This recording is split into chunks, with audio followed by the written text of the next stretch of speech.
Sudan کے ایک شخص نے ایک مضمون لکھا ہے۔ اس میں اس نے اپنے ساتھ پیش آنے والے 2 دلچسپ واقعات بیان کیے ہیں۔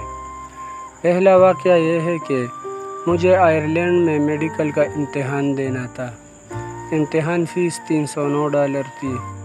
میرے پاس کھلی رقم نہیں تھی، اس لیے میں نے $310 ادا کر دیے۔ اہم بات یہ ہے کہ میں امتحان میں بیٹھا، امتحان بھی دے دیا اور کچھ وقت گزرنے کے بعد سوڈان واپس آ گیا۔ ایک دن اچانک آئرلینڈ سے میرے پاس ایک خط آیا۔ اس خط میں لکھا تھا کہ آپ نے امتحان کی فیس ادا کرتے وقت غلطی سے $309 کی جگہ $310 جمع کر دیے تھے۔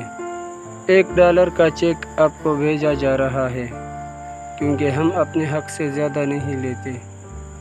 حالانکہ یہ بات وہ بھی جانتے تھے کہ لفافے اور ٹکٹ پر $1 سے زیادہ خرچ ہوئے ہوں گے۔ دوسرا واقعہ یہ ہے، میں کالج اور اپنی رہائش کے درمیان جس راستے سے گزرتا تھا، اس راستے میں ایک عورت کی دکان تھی جس سے میں 18 پینس میں کاکاؤ چاکلیٹ کا ایک ڈبہ خریدتا تھا۔ ایک دن دیکھا کہ اس نے اسی چاکلیٹ کا ایک ڈبہ اور رکھا ہوا ہے جس پر قیمت 20 پینس لکھی ہوئی تھی۔ مجھے حیرت ہوئی اور اس سے پوچھا کہ کیا دونوں ڈبوں کی کوالٹی میں کچھ فرق ہے کیا؟ اس نے کہا نہیں، دونوں کی کوالٹی یکساں ہے۔ میں نے پوچھا کہ پھر قیمت کا فرق کیوں ہے؟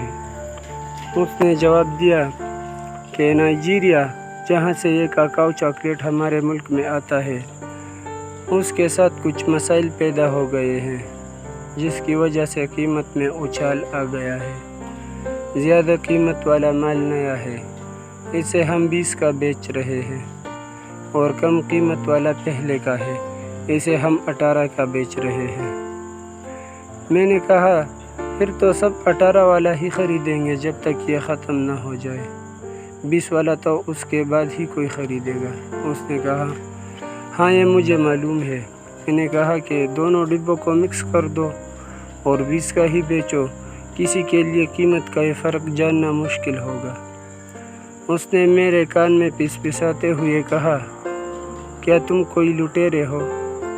مجھے اس کا یہ جواب عجیب لگا اور میں آگے بڑھ گیا، لیکن یہ سوال آج بھی میرے کانوں میں گونج رہا ہے کہ کیا میں کوئی لٹیرا ہوں؟